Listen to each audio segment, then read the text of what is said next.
अस्सलाम वालेकुम। सितारों के सफ़र पर खुश आमदीद। आज की वीडियो में हम बात करेंगे कि कैसा रहेगा 2026।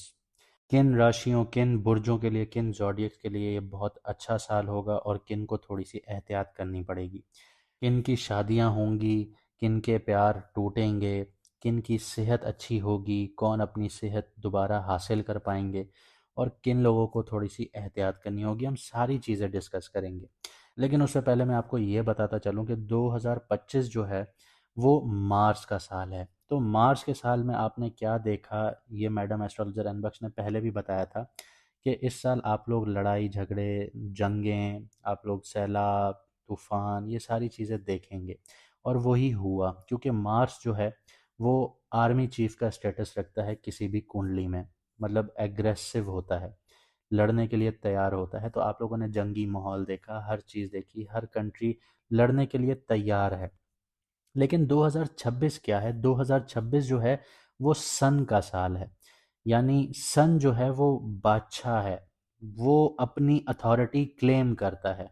वो कहता है कि सिर्फ मैं हूँ और कोई नहीं है। तो 2026 में बहुत सारे तख्त गिरेंगे भी। और ये वो वाले तख्त होंगे जो झूठ की बिना पर खड़े थे। क्योंकि जब सूरज की रोशनी फैलती है तो जितने भी अंधेरा होता है या बुरे काम होते हैं वो सारे खुल के सामने आ जाते हैं, वो एक्सपोज हो जाते हैं और वो ख़त्म हो जाते हैं। तो सिमिलरली दुनिया में भी यही चीज़ देखने को मिलेगी कि जो झूठ का निज़ाम है, जो गलत निज़ाम है, वो इस साल आपको गिरते हुए नज़र आएंगे। इसके अलावा 2026 में आपको जो स्टॉक मार्केट्स हैं या क्रिप्टो मार्केट्स हैं या गोल्ड है, वो भी अपनी करेक्शन पर जाते हुए नज़र आएंगे। क्योंकि जो एक बबल क्रिएट हो चुका है वो 2026 में रिसेशन की तरफ नहीं जाएगा, लेकिन मार्केट करेक्शंस की तरफ ज़रूर जाएंगी और ये 20 से 30% तक जाएंगी, जिसकी एक बहुत बड़ी मिसाल आप बिटकॉइन की शक्ल में अब देखना शुरू हो चुके हैं। जो $1,26,000 पे था वो अब $90,000 पर आ चुका है। गोल्ड मार्च तक ऊपर रहेगा, ऊपर बढ़ता हुआ नज़र आएगा, लेकिन मार्च के बाद ये नीचे जाना शुरू हो जाएगा, ये अपनी करेक्शन पर आएगा। लेकिन बाकी जितनी भी स्टॉक्स हैं, S&P 500 या दूसरी निफ्टी 50, जितनी भी स्टॉक्स हैं वो यहाँ पे अब करेक्शन फेज़ में आना शुरू होंगी। अगर ये करेक्शन फेज़ में नहीं आती तो फिर आप ये समझ लीजिए कि जो 2026 है उसमें रिसेशन आ सकता है।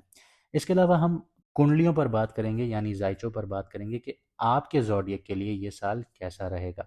तो उससे पहले जिन लोगों को अपना मून साइन नहीं पता वो कमेंट सेक्शन में अपनी ओरिजिनल डेट ऑफ बर्थ लिखें, तो हम आपको आपका ओरिजिनल मून साइन बता देंगे, जिससे आपको वीडियोस देखने में आसानी होगी। अब बात करते हैं कैप्रिकॉन मून साइन वालों की, यानी कि बुर्ज जद्दी वालों की, यानी कि मकर राशि वालों की। हमने वीडियो बनाई थी 29 मार्च को, सैटर्न ने ट्रांजिट किया था पाइसिस में, यानी आपके थर्ड हाउस में। अब कुंडली के थर्ड हाउस में सैटर्न आया था तो आपकी साढ़े साथी का जो टाइम पीरियड था वो ख़त्म हो गया था। पिछले 7.5 साल में आप लोगों ने बहुत तकलीफ़ें झेली। आपकी जॉब भी चली गई होगी, बिज़नेस होगा तो बंद हो गया होगा, या फिर बिज़नेस की सेल्स ऐसी हो गई होंगी कि मजबूरन आपने खुद ही बंद कर दिया होगा।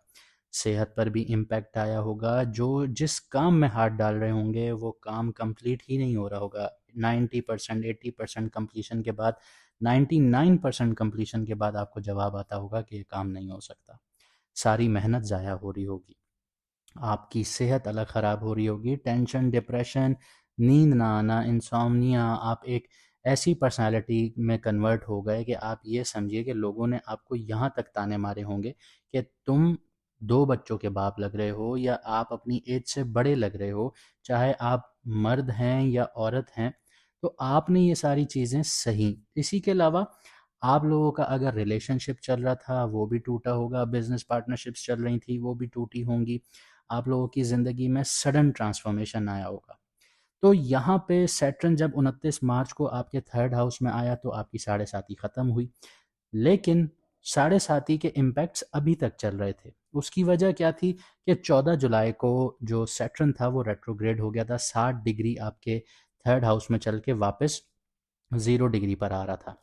अभी वो 0 डिग्री तक आ चुका है और 29 नवंबर को ये डायरेक्ट हो जाएगा, यानी आपकी साढ़े साती का ऑफिशियल टाइम पीरियड ख़त्म हो जाएगा।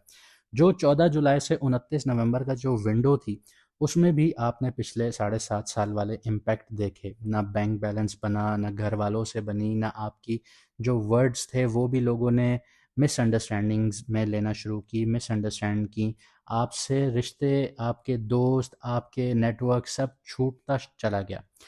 अब जो है सैटर्न आपके थर्ड हाउस में डायरेक्ट होने जा रहा है, तो 2026 में आपके लिए क्या रखा है उसको डिस्कस करते हैं। जुपिटर आपके लिए क्या करने जा रहा है, सैटर्न क्या करने जा रहा है, इन सब चीज़ों को हम डिस्कस करते हैं। अब सैटर्न आ गया है आपके थर्ड हाउस में, आपकी ऑफिशियली 7.5 ख़त्म हो चुकी है, यानी कि अब जितनी भी मेहनत करेंगे उसका रिवॉर्ड आपको मिलना शुरू होगा और डबल स्पीड में मिलना शुरू होगा। यहाँ पे सैटर्न आपके थर्ड हाउस में आने का मतलब ये है कि ये सैटर्न की बहुत अच्छी प्लेसमेंट होती है। क्यों? क्योंकि सैटर्न यहाँ पे आपका कॉन्फिडेंस बिल्ड करता है। आपने ये चीज़ 29 मार्च से ऑनवर्ड्स आपने ये देखी होगी 14 जुलाई तक कि आपके अंदर एक नए तरीके का कॉन्फिडेंस आना शुरू हो गया कि आप लोगों को फेस कर पा रहे होंगे, क्योंकि पिछले 7.5 साल में जितनी मिस हैपनिंग आपके साथ हुई, मिस हैप्स आपके साथ हुए, तो उसमें आपका कॉन्फिडेंस शैटर हुआ होगा। लेकिन जैसे ही 29 मार्च ऑनवर्ड्स आपका टाइम स्टार्ट हुआ तो आप में एक नई आप ये कह लीजिए कि कैपेबिलिटीज़ होंगी या नई ऊर्जा होगी जिसमें आपने लोगों को फेस करना दोबारा शुरू किया होगा। अब आपका माइंडसेट कुछ इस तरीके से होगा कि अब मुझे कुछ भी हो जाए ये काम करना है और लोगों को फेस करना है, चाहे कोई मेरे बारे में कुछ भी सोचे, आई डोंट केयर। ये आपका कॉन्फिडेंस यहाँ पे बिल्ड होना शुरू हुआ। यही आपके कम्युनिकेशन का घर है। 29 मार्च से 14 जुलाई तक आपने देखा होगा कि आप कम्युनिकेशन के थ्रू काफ़ी लोगों को आप कायल कर पा रहे होंगे, क्योंकि पहले आप ये कायल नहीं कर पा रहे थे। आप कायल करना भी चाह रहे थे तो कोई सुन नहीं रहा था आपको, या मिस इंटरप्रेट कर रहा था, मिस अंडरस्टैंडिंग हो रही थी, ठीक है। तो अब आपके थर्ड हाउस में सैटर्न आ रहा है। थर्ड हाउस के साथ साथ आपके फिफ्थ हाउस को एक्टिवेट कर रहा है, आपके नाइन्थ हाउस को एक्टिवेट कर रहा है और आपके 12th हाउस को एक्टिवेट कर रहा है 10th नज़र से, 10th एस्पेक्ट से। तो थर्ड हाउस में आने का मतलब ये है कि अब आपके पास अपॉर्चुनिटीज़ आ रही हैं अपनी कम्युनिकेशन के थ्रू कमाने से, अपने कॉन्फिडेंस के थ्रू कमाने से, अपनी कंटेंट क्रिएशंस के थ्रू कमाने से, ठीक है। इसके अलावा आपके नेटवर्क्स अब बनना शुरू होंगे और बहुत पावरफुल नेटवर्क्स बनना शुरू होंगे। इसके अलावा अगर आप लोग कम्युनिकेशन, राइटिंग जैसे प्रोफेशंस में हैं तो वहाँ पे भी आपको कामयाबियाँ हासिल होंगी, लेकिन शर्त इतनी है कि आपको मेहनत करनी होगी, ठीक है। क्योंकि मेहनत के बगैर कुछ नहीं मिलता और सैटर्न मेहनत को भी रिप्रेजेंट करता है, तो मेहनत करेंगे सैटर्न यहाँ पे फल देना शुरू हो जाएगा। इसके अलावा ये आपके शॉर्ट ट्रैवल्स का भी घर है, तो शॉर्ट ट्रैवल जितने आप लेंगे वहाँ पे आपको फ़ायदे और मुनाफे मिलना शुरू हो जाएंगे।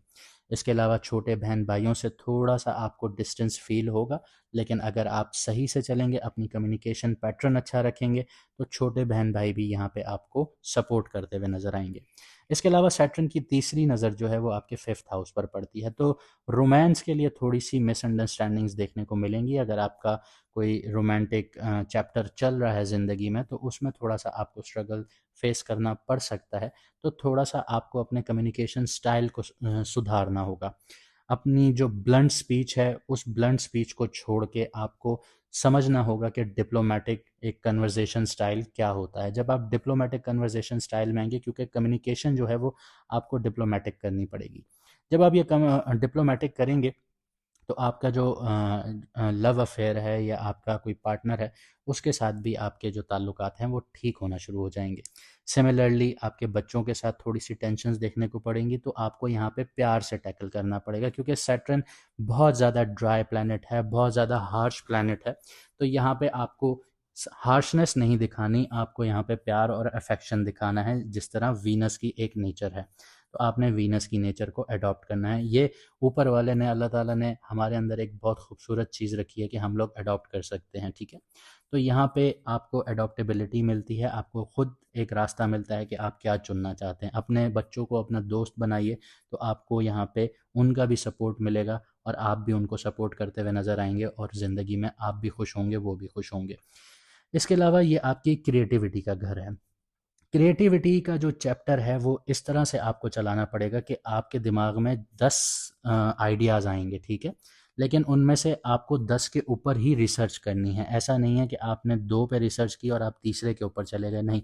10 के 10 उठाइए, उनके ऊपर रिसर्च कीजिए, फिर उन 10 में से आपको पता चलेगा कि 5 थोड़े से अच्छे हैं, 5 में दोबारा रिसर्च कीजिए, उनमें से पता चलेगा 2 बहुत अच्छे हैं, फिर 2 में से रिसर्च कीजिए, आपको आपका जवाब मिल जाएगा, आपके पास क्रिएटिव आइडिया आ जाएगा। यहाँ पे सैटर्न का भी काम हो गया कि आपने मेहनत की, सैटर्न उसका आपको फल देना शुरू करेगा और आप अपने क्रिएटिव माइंड से आप बहुत कुछ हासिल करना शुरू हो जाएंगे।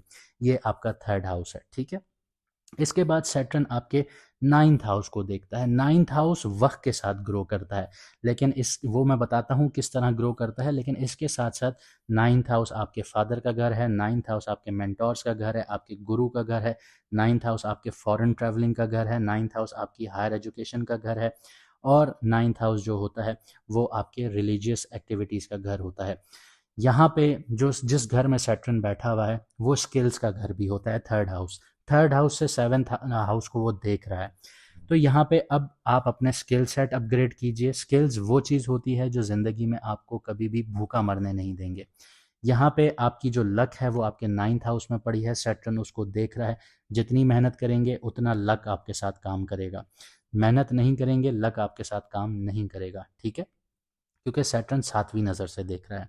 तो यहाँ पे आपको ये समझना होगा कि आपको मेहनत करनी है, क्रिएटिविटी दिखानी है, अपने स्किल्स बेहतर करने हैं, अपनी कम्युनिकेशन स्टाइल बेहतर करनी है, तो आपकी लक भी आपका साथ देगी और आप खूब सारा जो आपने गवाया है वो डबल वे में आप कमा सकते हैं, क्योंकि आपकी लक यहाँ पे आपका साथ देगी। इसके साथ साथ आपके फादर के साथ थोड़े से आपके डिफरेंसेस पैदा हो सकते हैं, तो आपको मिच्योरली इन चीज़ों को हैंडल करना पड़ेगा। अपने गुरु, अपने मेंटोर्स को आपने इज्जत देनी होगी, क्योंकि सैटर्न जज प्लैनेट है।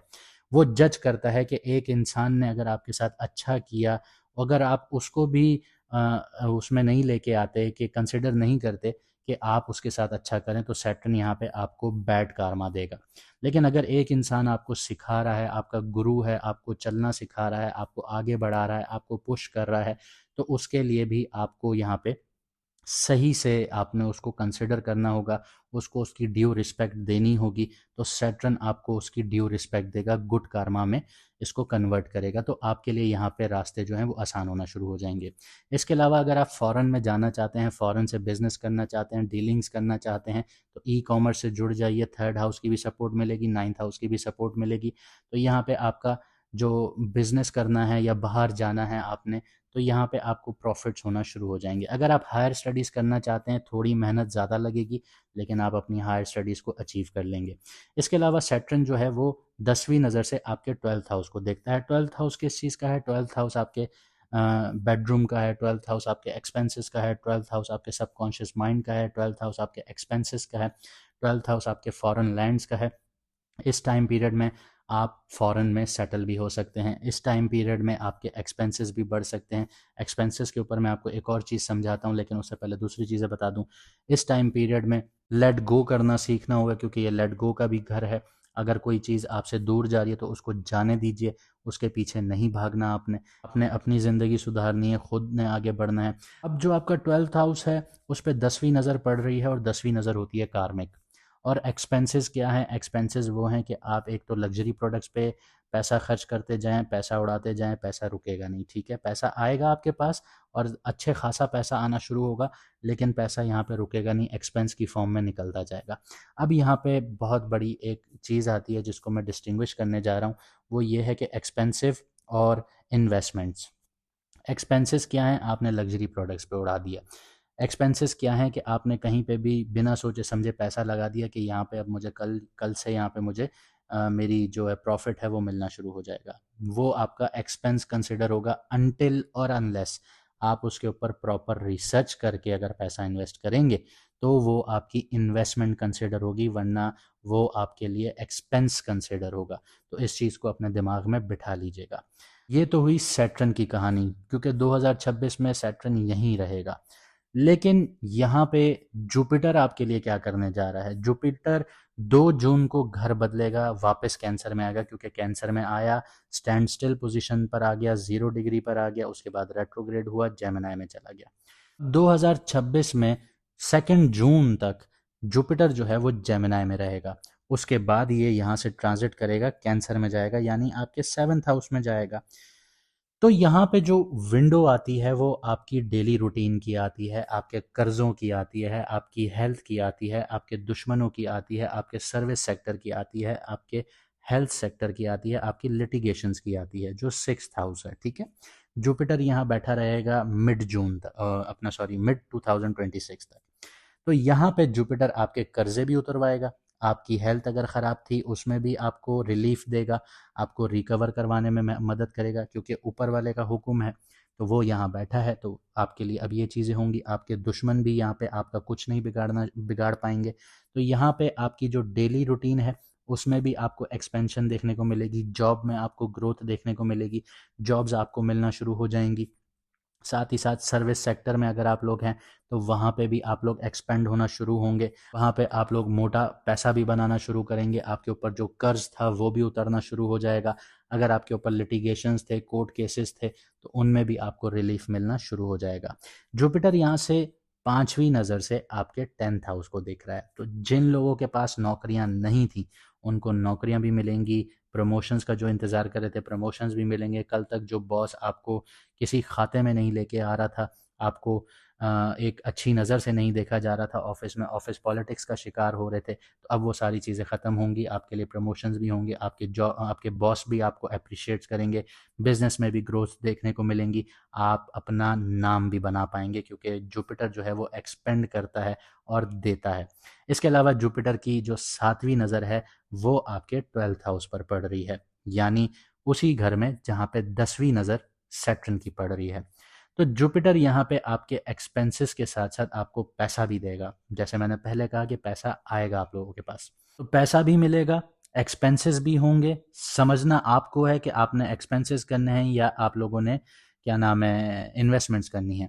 इसके अलावा आप लोगों का जो माइंड है वो एक्टिव ज़रूर होगा, क्योंकि जुपिटर भी देख रहा है, सैटर्न भी देख रहा है।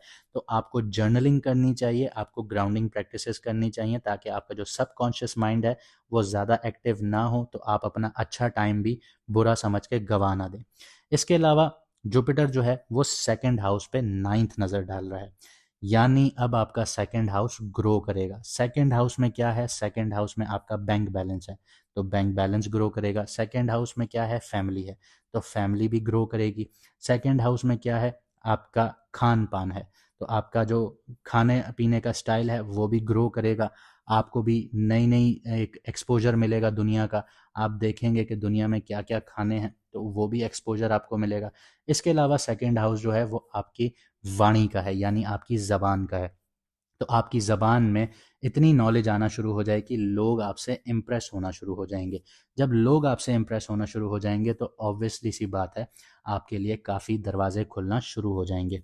इसके अलावा जब 2 जून के बाद जो जुपिटर है वो आपके 6th हाउस से 7th हाउस में ट्रांजिट करेगा, तब आपको क्या देगा?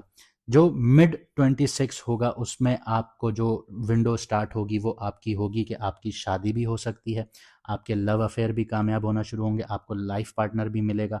इसके अलावा आप लोगों के साथ जो बिज़नेस पार्टनरशिप्स हैं उनमें भी आप लोगों को बहुत ज़्यादा फ़ायदा मुनाफा होना शुरू हो जाएगा।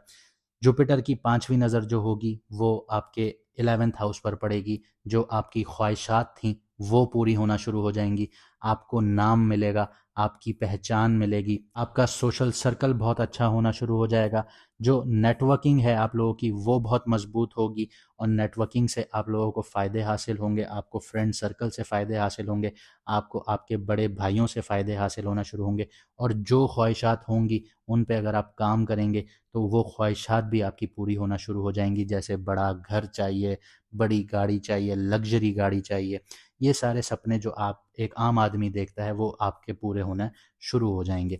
इसके अलावा जुपिटर की जो 7वीं नज़र होगी वो आपके 1st हाउस में होंगी। जो पिछले 7.5 साल में आपकी वाइटलिटी ख़त्म हुई, आपकी अपीयरेंस ख़त्म हुई, एक पहले आप हंसते खेलते इंसान थे, एक बिल्कुल सीरियस इंसान में कन्वर्ट हुए, वो सारी चीज़ें आपको वापस मिलना शुरू होंगी, लेकिन वो आपको खुद संभालनी होंगी। तो उसके लिए आपको अपनी डाइट चेंज करनी होगी, अपनी रूटीन चेंज करनी होगी। इसके अलावा जो जुपिटर नवी नज़र से देखेगा वो आपका 3rd हाउस देखेगा। 3rd हाउस क्या है? जहाँ पे सैटर्न बैठा हुआ है। सैटर्न पे जब जुपिटर नज़र डालेगा तो सैटर्न बहुत ज़्यादा हार्श नहीं होगा, क्योंकि सैटर्न जुपिटर को दुश्मन मानता है। जब भी जुपिटर को देखता है तो जुपिटर की जो एक्सपेंशन वाली क्वालिटीज़ हैं या देने वाली क्वालिटीज़ हैं वो थोड़ी सी सप्रेस हो जाती हैं। लेकिन जब जुपिटर देखता है तो जुपिटर उसकी क्वालिटीज़ को सप्रेस नहीं करता, लेकिन वो अपनी क्वालिटीज़ को वहाँ पे मेंटेन करता है। तो बैलेंस आपने कहाँ पे रखना होगा? बैलेंस आपने यहाँ पे रखना होगा कि आपने काम वो करने हैं जो सैटर्न वाले हैं। जुपिटर ऑटोमेटिकली एक्टिवेट होगा। सैटर्न क्या मांगता है? सैटर्न आपसे डिसिप्लिन मांगता है। सैटर्न क्या मांगता है? सैटर्न आपसे सिंसियरिटी मांगता है, लॉयल्टी मांगता है। सैटर्न कहता है कि झूठ नहीं बोलना, तो आपने झूठ नहीं बोलना, आपने अपना काम सिंसियरिटी से करना है। जुपिटर के फ़ायदे आपको मिलना शुरू हो जाएंगे, आप एक्सपेंड होना शुरू हो जाएंगे, आपकी ग्रोथ होना शुरू हो जाएगी, आपके स्किल्स बढ़ने शुरू हो जाएंगे। जो लोग कंटेंट क्रिएशन, मीडिया से जुड़े हुए होंगे, जो लोग कम्युनिकेशन बेस्ड प्रोफेशन से जुड़े हुए होंगे, जो लोग राइटिंग बेस्ड प्रोफेशन से जुड़े हुए होंगे, वो यहाँ पे एक्सपेंड करना शुरू हो जाएंगे। जो ई कॉमर्स से जुड़ा हुआ होगा वो भी एक्सपेंड करना शुरू हो जाएगा। आपकी क्लाइंटेज बढ़ना शुरू हो जाएंगी, आपके नेटवर्क्स बनना शुरू हो जाएंगे, क्योंकि थर्ड हाउस जो होता है वो नेटवर्किंग का घर होता है। और आपके जो शॉर्ट ट्रिप्स होंगे वो बहुत ज़्यादा कामयाब होना शुरू हो जाएंगे। लेकिन शर्त सिर्फ इतनी है कि आपने वो चीज़ें अडॉप्ट करनी हैं जो सैटर्न की हैं, यानी डिसिप्लिन, लॉयल्टी और झूठ नहीं बोलना। इसके अलावा जैसे मैंने वीडियो के शुरू में बताया कि 2026 जो है वो सन का साल है, यानी 1 नंबर का ईयर है, तो सन की प्लेसमेंट भी बहुत अहम होगी। तो हम आने वाली सीरीज़ में बताते रहेंगे आपको हर महीने के सन कहाँ प्लेस्ड है और अब आपको क्या करना चाहिए। उसके लिए आपको हमारे साथ बने रहना होगा। फिलहाल के लिए इतना ही, मिलते हैं अगली वीडियो में सितारों के सफ़र पर।